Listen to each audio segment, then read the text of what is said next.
Cornelius Okafor was 70 years old and had spent his life setting type. Sylvia Okafor was 67 and had spent hers finding what people had decided to hide.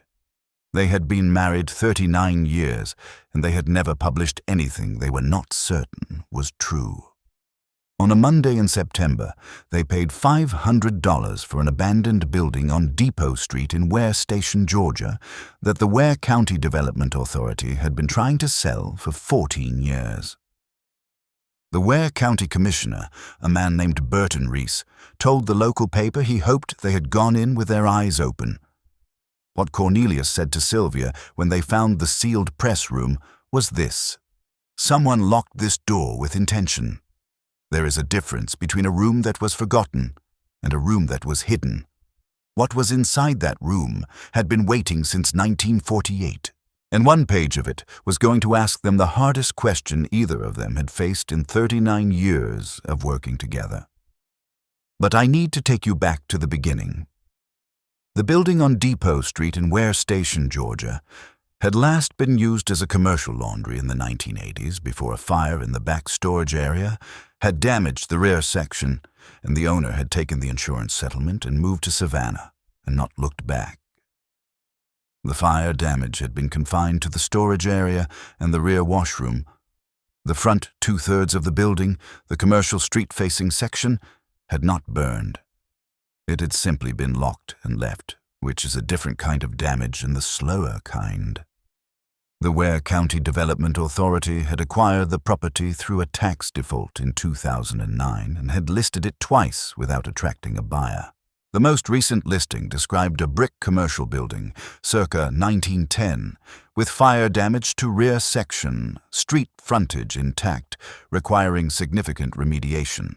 The price was $500. Sylvia Okafor found the listing on a Thursday in August. She had been doing what she always did when she was between projects, which was reading public records, because 31 years as an investigative journalist at newspapers in Atlanta and Savannah, and finally at the Coastal Georgia Tribune, had produced in her the specific professional habit of reading public records the way other people read the news, as primary source material that always contained more than whoever had filed it intended to reveal. She was reading the Ware County Development Authority's surplus property list, which was publicly available and which she had been reading for no particular reason, and she stopped at the Depot Street listing. She read it twice. She made a note. She read it a third time. She was not thinking about the laundry or the fire damage. She was thinking about what the listing said next to the property address. Formerly known as the Okafor Building, original construction circa 1910. She was thinking about the fact that the building was on Depot Street, which in 1910 in Ware Station, Georgia, had been the commercial heart of the black community that had grown up around the railroad depot. And she was thinking about a name she had encountered once, years ago, in a footnote in a Georgia press history volume, a name she had noted and never followed up. The Ware Station Clarion, a black community newspaper published from Depot Street, Ware Station, Georgia, believed to have ceased publication in the late 1940s. No surviving copies known. She went to find Cornelius. Cornelius Okafor was 70 years old and had spent 42 years as a typographer and letterpress printer, first at a commercial print shop in Macon, then at 3 newspapers across the Southeast, and finally for the last 18 years of his working life at the Coastal Georgia Tribune alongside Sylvia, where he had been the last full-time letterpress operator at a daily newspaper in the state of Georgia, and had been proud of this distinction and mildly annoyed when the Tribune retired the press in his last year and went fully digital. He had retired 2 years ago with his composing stick and a California job case of 12-point Garament type that the Tribune's production manager had let him take, and he had set them up in the spare bedroom and spent 2 years doing small letterpress work as a hobby, and finding this more satisfying than he had expected, and less satisfying than the work had been. He was in the spare bedroom when Sylvia came to find him. He had a setting stick in his hand and a tray of type on the case beside him, setting a short poem by Langston Hughes that he was going to print for their granddaughter's birthday. He looked up when Sylvia came in. She handed him her notes without speaking. He read them. He looked up. "The Clarion," he said. "If it was printed on Depot Street," Sylvia said, "and the building on Depot Street was a print operation, they were printing it there." "A Chandler and Price," he said. It was not a question. It was the professional assessment of a man who knew exactly what a small black community newspaper in Georgia in the 1910s and 20s would have been printed on, because the Chandler and Price Platin Press was the workhorse of small newspaper operations throughout the South for the first half of the 20th century. And because Cornelius Okafor had operated one for 6 years in Macon and understood its specific mechanical logic the way a musician understands an instrument. "If the building has a back press room," Sylvia said, "and if it survived the fire." "The fire was in the storage area," Cornelius said. He had already read the listing. He set down his composing stick. "The fire was in the back." "The press room would have been at the front or the middle of a building like that," Sylvia said. "Not in the storage." They looked at each other across the California job case. $500, he said. "We have 620 after bills," she said. He put the Langston Hughes setting back in the tray. He untied his composing apron. "I'll get my coat," he said. The Ware County Development Authority closed the sale on a Monday. The commissioner, Burton Reese, was a trim, precise man of 58 who had managed county economic development for 11 years with the specific efficiency of someone who understood that the mission of a development authority was to get problem properties into the hands of people who could do something with them, and who had long since stopped being particular about what that something was, as long as someone paid the back taxes and the transfer fee. He congratulated the Okafors at the closing with the professional warmth of a man who had met them for the first time 40 minutes ago and who had already decided they were unlikely to do anything interesting with the building. He said he hoped they would be a good addition to the Depot Street corridor. Sylvia thanked him. Cornelius said nothing. He was thinking about the press room. The building was 3 blocks from the county offices. They drove there directly from the closing, the deed in Sylvia's bag. Depot Street in Ware Station was a mixed block of older commercial buildings, some occupied and some not. The brick facades of the early 20th century, visible behind later commercial modifications on some of the buildings, and exposed and intact on others. The Okafor building had been built in 1912 by a man named Amos Osei, who was not a relation, but who shared the West African naming tradition that Cornelius's own grandfather had brought from Nigeria, and who had operated from this address as a printer and publisher from 1912 to 1948. The front facade was intact brick, a pressed tin cornice above the windows, the original transom glass above the door mostly present. Cornelius stood on the sidewalk and looked at it. He read the building the way he read all buildings that had held print operations, which was not as a structure but as a workflow, imagining where the type cases would have been, where the press, where the makeup tables, where the paper storage. A building built for printing had a specific internal logic, and a man who had spent 42 years in print operations could read that logic in the exterior proportions, and the window placement and the door width the same way a musician could hear a key in a single struck chord. "Front section is the composing room," he said. "Windows for light, high ceiling for the fumes. The press would be mid-building, away from the street noise. Ventilation. And the storage," Sylvia said, "is the back where the fire was. Which means the press room did not burn," he said. They unlocked the door with the Development Authority key and went in. The front section was the composing room, as Cornelius had read from outside. The light was good through the original windows, filthy with years of grime, but intact. The composing tables were still there.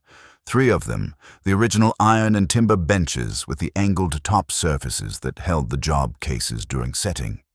2 of the job cases were still on the tables, tilted in their angled brackets, the type boxes empty and dusty but present. A bank of type cabinet drawers along the north wall, some open, some closed. The specific arrangement of a composing room unchanged since the day it was last used. The smell, old metal and ink solvent and paper dust, and the specific mineral smell of lead type that Cornelius recognized from the first breath as the smell of every press room he had ever worked in. He stood in the middle of the composing room and looked around it slowly.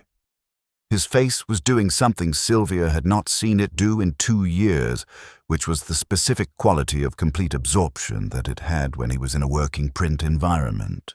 His hands were slightly forward from his body, not reaching for anything yet, but positioned as if they might be asked to reach for something at any moment. "Cornelius," she said. "I know," he said. "Give me a minute." He walked to the type cabinet and opened one of the closed drawers.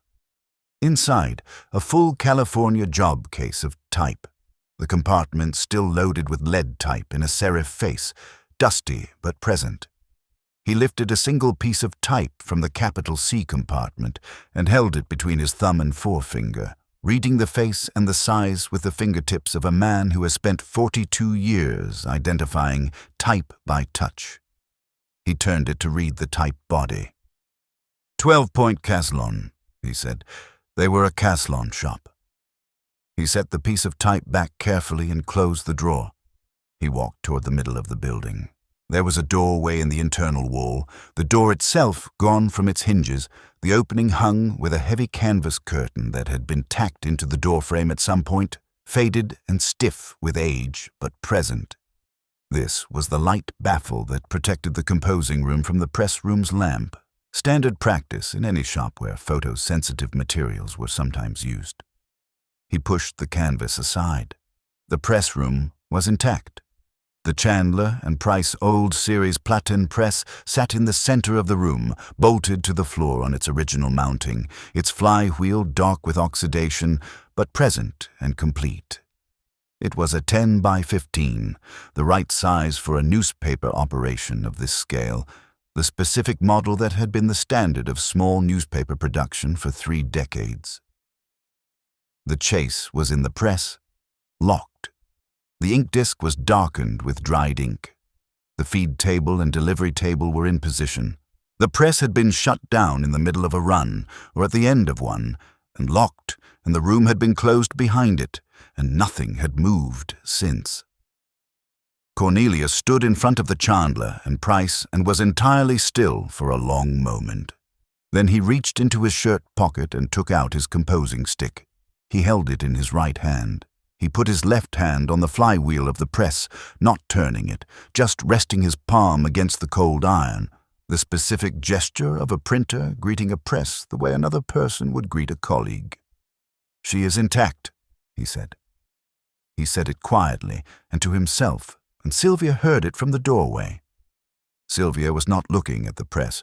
She was looking at the shelves along the east wall of the press room, behind the press.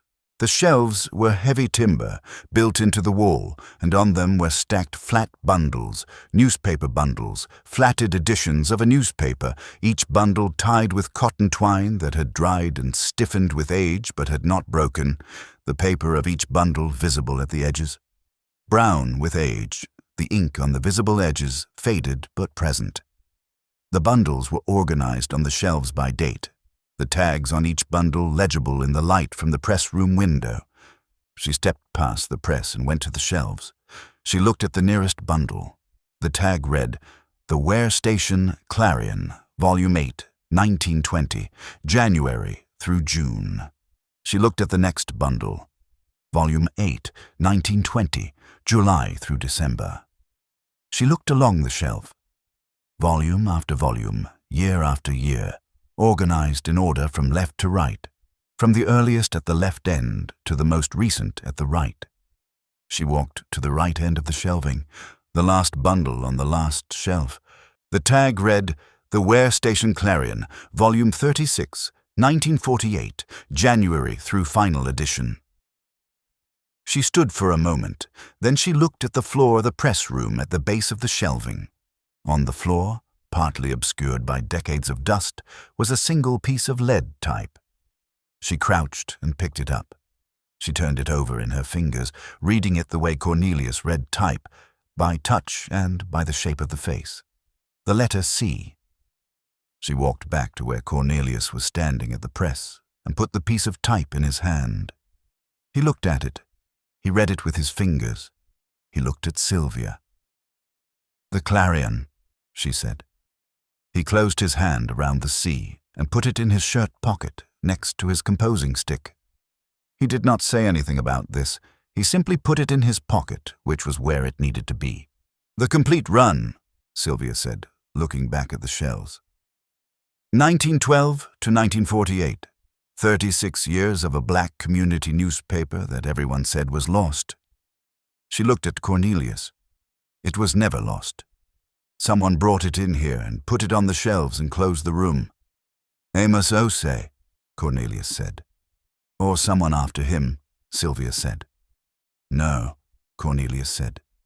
He had walked to the shelves and was looking at the organization of the bundles, reading the order and the care of the arrangement. "This is a printer's organization. This is someone who understood the significance of what they were keeping. Amos Osei ran this press for 36 years, and then he sealed the room and left the record intact." Sylvia looked at the shelves. She looked at the last bundle at the right end, the final edition of 1948. "I need to read that one first," she said. Cornelius took the final bundle from the shelf with both hands, handling it with the specific care of a man who has spent 42 years understanding what paper and time do to each other. He carried it to the makeshift work table he had cleared at the edge of the press and set it down gently. He untied the cotton twine. He separated the top edition from the bundle with both hands. He handed it to Sylvia. She read the front page. She turned to page 2. She read. She turned to page 3. She stopped. She was looking at page 3 for a long time without turning it. Cornelius watched her face. He had watched Sylvia's face read a document for 39 years, and he knew the difference between the face of a journalist reading something expected and the face of a journalist who has found something she was not looking for and cannot stop looking at. "Sylvia," he said. She turned page 3 toward him so he could see the headline. He read it. He read it again. The headline on page 3 of the final edition of the Ware Station Clarion, dated November 1948, read, "The Truth of What Happened on Mill Road, August 1923. The article below the headline was 6-column inches, dense and specific, written in the careful formal language of a newspaper that understood exactly what it was putting on record and exactly what that might cost. The article named names. It described an incident on Mill Road in August of 1923 that had not appeared in any official Ware County record, not in the sheriff's report, not in the coroner's documentation, not in the court records of that year or any year following. It had appeared only here, on page 3 of the final edition of a black community newspaper that the official record said had never been archived, and that every historian who had looked for it had concluded was entirely lost. It was not lost. It had been here since 1948, on a shelf in a sealed press room on Depot Street in Ware Station, Georgia, waiting. If you have made it this far into Cornelius and Sylvia Okafor's story, hit subscribe, because what comes next is the part that kept me up at night writing it. The news that the Okafors had purchased the building on Depot Street traveled through Ware Station quickly and without much drama in the first week, because the building had been empty for a long time and the Depot Street corridor had been the subject of development authority discussion for years, and one more change of hands on that block did not immediately seem significant. What made it significant, and what shifted the conversation, was the week after the purchase when Sylvia began making calls. She called the Georgia Press Association Archives. She called the Atlanta University Center's Archives. She called the Georgia Historical Society. She made each call with the specific precision of a journalist who has been doing archival research for 31 years and knows exactly what question to ask, in what order to get what she needs. She was not telling anyone what she had found. She was establishing the documented absence of the Ware Station Clarion from every institutional record, confirming what the footnote in the press history volume had said. No surviving copies known, archive believed lost. Then she called a historian. His name was Professor Gideon Asante, and he taught Georgia press history at Savannah State University, and he had written the most thorough account currently available of black community newspapers in the Georgia coastal plain. Sylvia had read his work. He had cited the Clarion as a lost paper. She called him on a Wednesday and said, without preamble, that she had found the complete run of the Ware Station Clarion, and that she thought he should see it. Professor Asante drove from Savannah to Ware Station on a Friday. He arrived at the Depot Street building in the afternoon, and Cornelius let him into the press room, and Professor Asante stood at the shelves, looking at the 36 years of bound volumes for a very long time without speaking. Then he said, in the voice of a historian who has spent 20 years writing about a paper he assumed was gone, that this was the most significant press history discovery in the state of Georgia in his professional lifetime. He said this with the flat certainty of someone making a factual statement. He also said, before he drove back to Savannah, that Sylvia should be very careful about the 1948 final edition. She asked him what he knew about Mill Road. He was quiet for a moment. Then he said that what happened on Mill Road in August of 1923 was a documented part of the oral history of the black community in Ware County that had never made it into any official record, that the families involved had carried it across 3 generations as the specific knowledge of people who understood that some truths existed only in memory, because the institutions that kept official records had chosen not to keep this one, and that the appearance of a written contemporaneous account in a period black newspaper would be an event of considerable historical significance and considerable local sensitivity. He said he could put Sylvia in contact with members of the affected families if she wanted that contact. She said she did. She said she wanted to understand what she had before she made any decision about what to do with it. Meanwhile, Cornelius was working. He had spent his first week on the building doing what needed to be done before anything else, which was assessing what the fire had left and what it had not. The fire damage was to the rear storage room and the rear washroom, both of which were structurally compromised and would need to be rebuilt or removed. The rest of the building was smoke-stained but structurally sound. The press room had been sealed at the internal wall by Amos Osei, or someone after him, in a way that had protected it not only from the normal deterioration of decades, but from the fire itself. The heavy canvas light baffle over the press room doorway had been supplemented, Cornelius found when he examined it closely, by a second layer of material tacked from the inside, and the doorway itself had been fitted with a thin sheet of iron at some point, a deliberate additional barrier. Someone had protected this room from whatever might happen to the rest of the building. Someone had known it was worth protecting. He found a local building contractor named Isaac Mobley who had done work on several of the other Depot Street buildings and who understood the specific challenges of early 20th century brick commercial construction in rural Georgia. Isaac walked the building with Cornelius on a Thursday morning and confirmed what Cornelius had assessed and added 2 things Cornelius had missed, both of them in the foundation at the rear, where the fire damage met the original construction, and agreed to do the remediation work on a timeline and at a price that Cornelius recorded in his notebook and which was fair. Isaac had grown up in Ware Station. He knew Depot Street, he knew the Okafor building by its original name, and he knew what it had been. His grandfather had been a reader of the Clarion, and his grandmother had talked about it the way people talk about things they have lost and not replaced.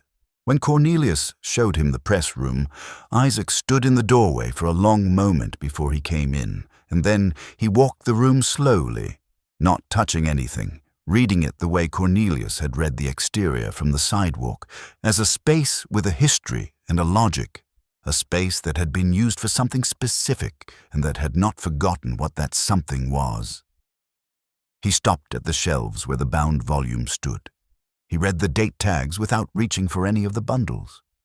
He was reading 36 years of publication, organized in order on timber shelves in the specific light of a Georgian September afternoon, coming through the press room window. "My grandmother talked about the Clarion," he said. He said it to Cornelius without turning from the shelves. She kept one edition for years, in a box under her bed. She would not tell me what was in it.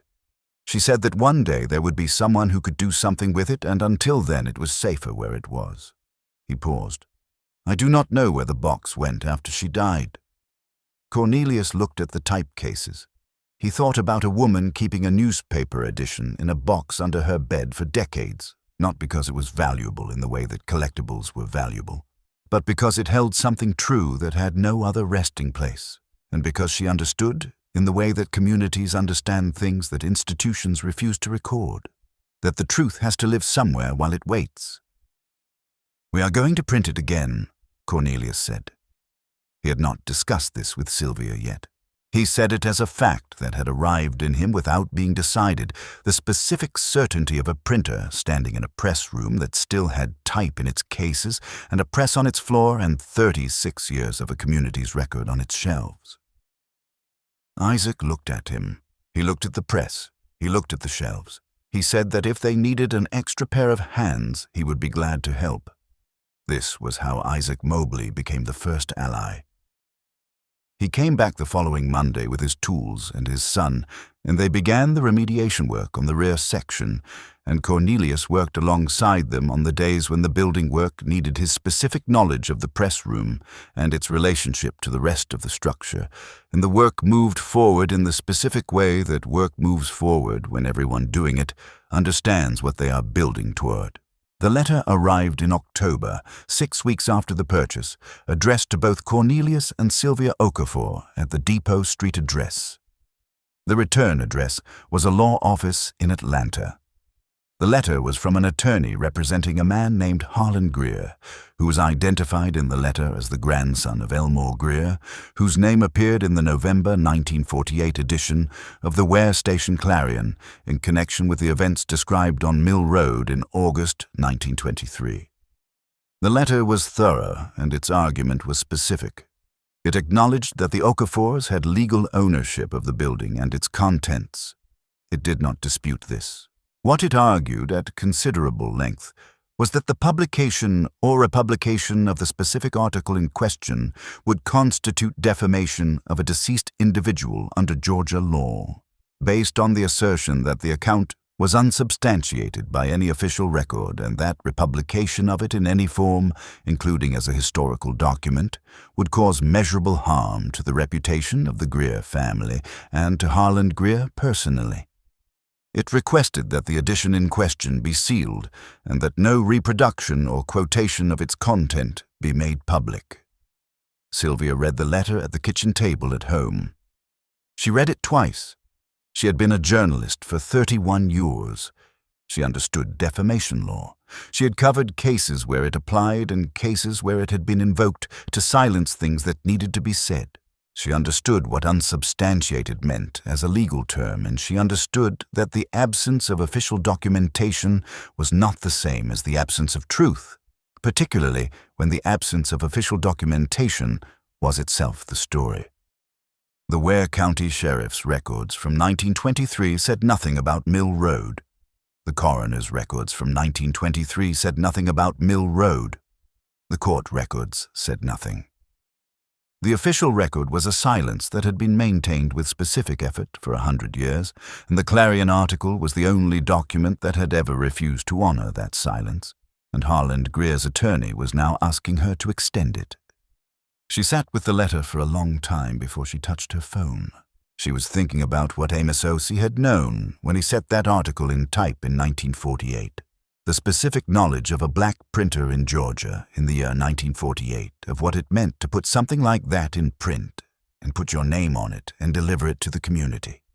She was thinking about what it had cost him, or what it might have cost him, or what he had believed it might cost him and had decided was the price of doing the job correctly. She was thinking about Isaac Mobley's grandmother, keeping one edition in a box under her bed because it held a truth that had no other resting place. She was also thinking about Cornelius, who had not said a word since she had told him about the letter, who had simply continued working in the press room, and who she knew was giving her the space to arrive at her own conclusion because he understood, from 39 years of watching her work, that this was not his decision to make, but that she needed his presence while she made it. She set the letter on the table. She picked up the phone. She called the journalist in her, which was the same as calling her oldest professional instinct, and she began to make calls. She called the families of the people named in the 1948 article as witnesses and victims. She called Professor Asante in Savannah. She called 2 civil rights historians in Atlanta. She called the Georgia First Amendment Foundation. She called Nathaniel Osei in Chicago, who was the great-grandson of Amos Osei and who had known about the Clarion and who had not known the archive survived, and who, when Sylvia told him what she had found and what she was being asked to do, said without hesitation that his great-grandfather had sealed that room because he intended the record to survive, and that sealing the 1948 edition now would be a second suppression of the same truth, done by different hands for the same reason.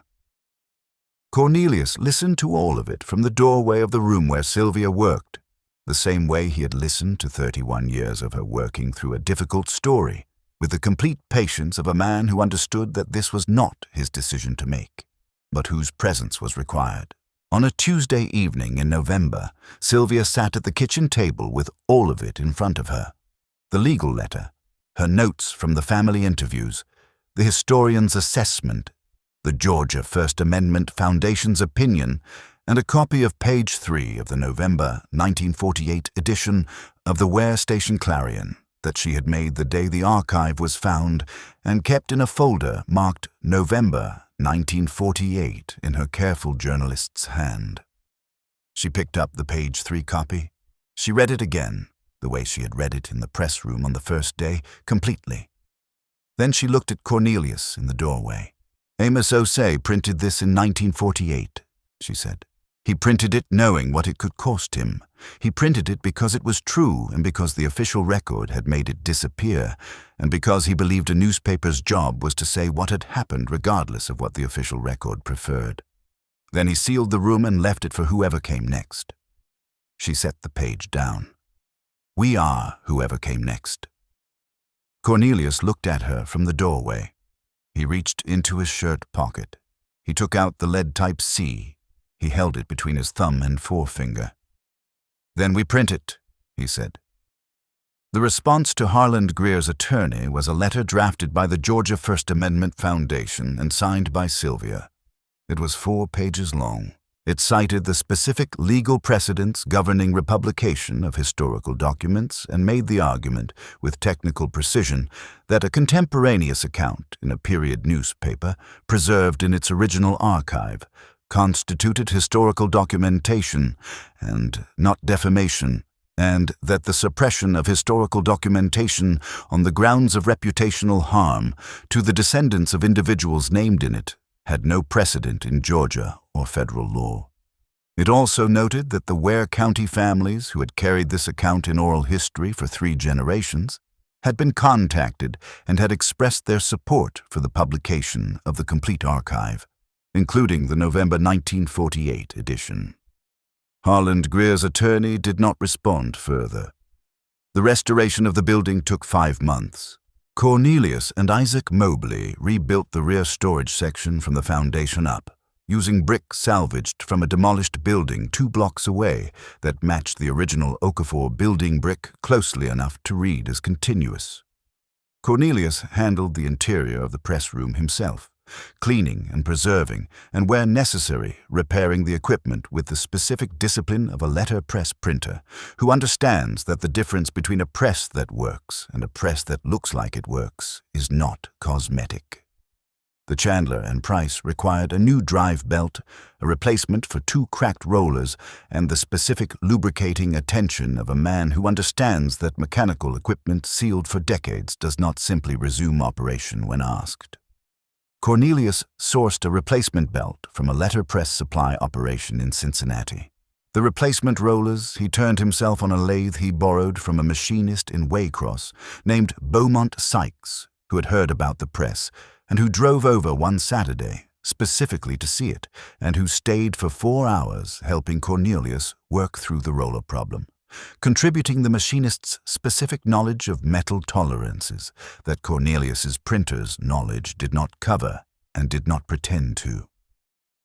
The press turned on a Thursday in December, the flywheel moving under Cornelius's hand for the first time in 76 years, the mechanism cycling through its throw with the specific rhythm of a Chandler and Price in operating condition, which is a rhythm that anyone who has ever operated one would recognize from another room. It is not a quiet rhythm. It is the sound of a press in motion, the platen opening and closing in its throw cycle, the flywheel moving at a steady run, the specific mechanical voice of a machine that was built to do one thing and does it without apology or self-consciousness. Cornelius stood at the press with his hand on the flywheel and listened to the rhythm and did not speak. He was a man who had spent 42 years listening to presses, and he understood what this one was telling him, which was that it was sound and that it was ready and that it had been waiting in its mechanical patience for exactly as long as it needed to wait and not one day more. Sylvia came from the composing room when she heard the press start. She stood in the press room doorway and listened. Her face was the face of a journalist who has just heard the sound that means the story is going to press, the oldest and most specific satisfaction in her profession, the moment when all the work of finding and verifying and deciding resolves into the mechanical fact of type meeting paper. Cornelius looked over his shoulder at her. She did not say anything. He turned back to the press. The first new edition of the Ware Station Clarion was set in 12-point Caslon from the type in the original job cases, supplemented by type Cornelius brought from his own collection at home.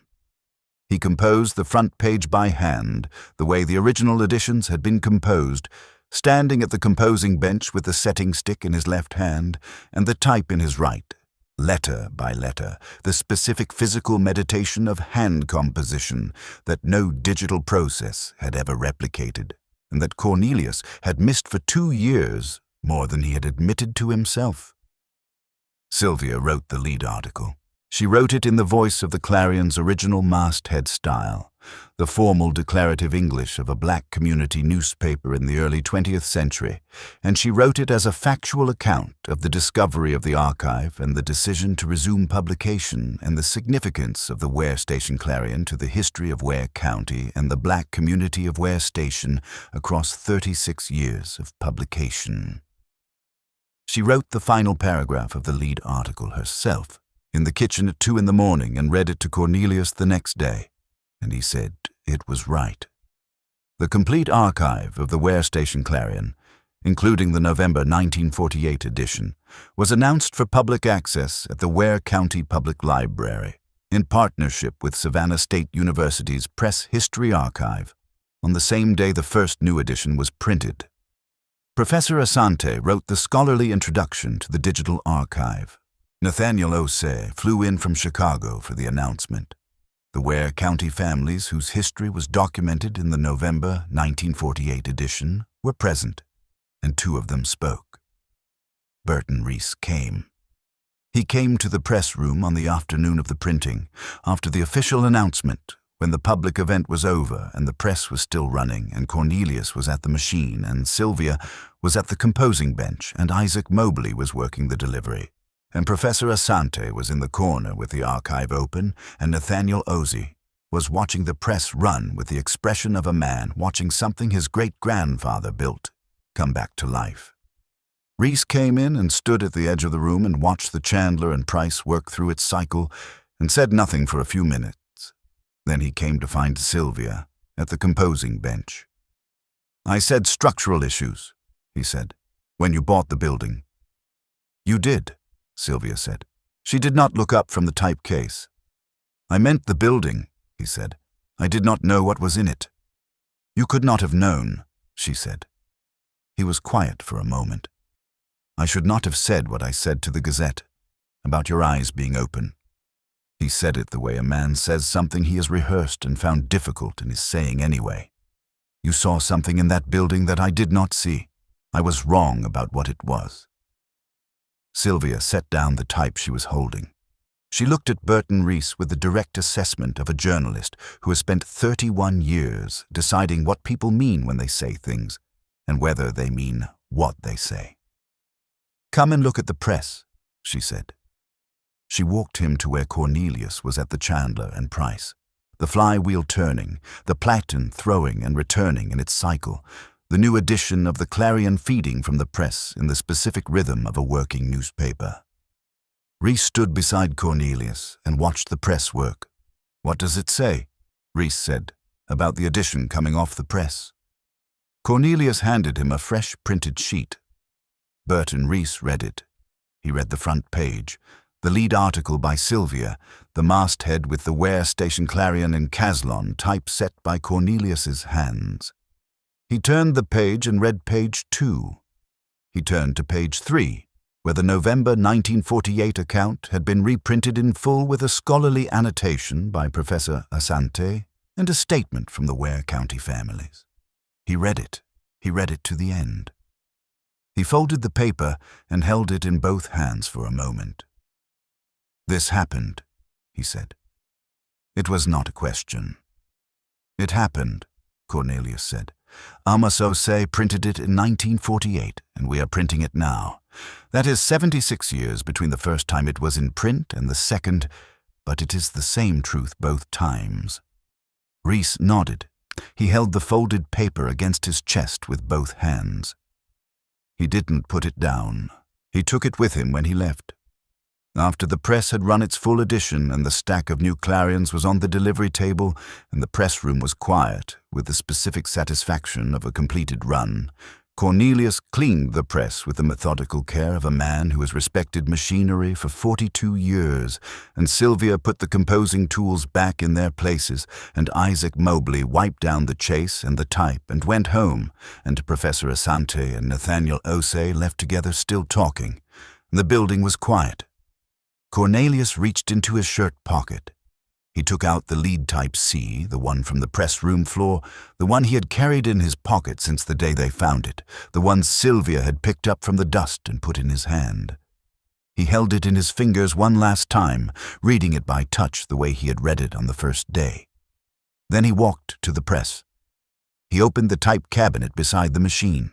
He placed the C in its proper compartment in the capital case, among the other capital letters, returned to the font where it belonged.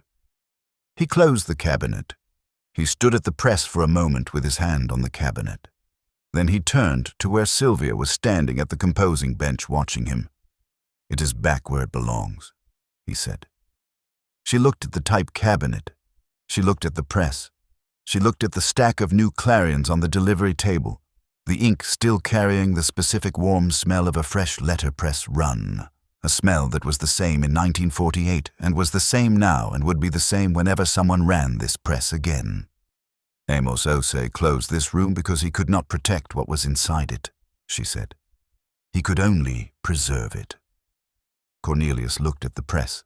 He thought about a man who had printed the truth in 1948 and sealed it behind a canvas curtain and a sheet of iron and walked away because that was what the moment required, and who had understood that preservation was its own form of courage when action was not available.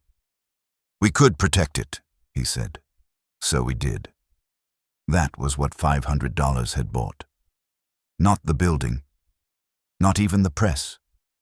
The chance to be the people who understood that some things are not lost.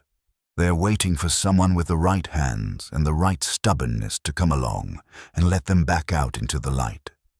I want to know how this story sat with you. Leave it in the comments below. Whatever it gave you, it belongs there, and I want to read it. Tell me where you are watching from today. This story began in a sealed press room on a Georgia street, and it has found you wherever you are, and I want to know where that is. And I want to ask you something this story left me thinking about. Is there a truth you have been carrying? Something you know happened, something that exists only in the memory of the people it happened to, and that the official record has chosen not to hold. You do not have to tell me what it is, but I want to know if you are carrying it.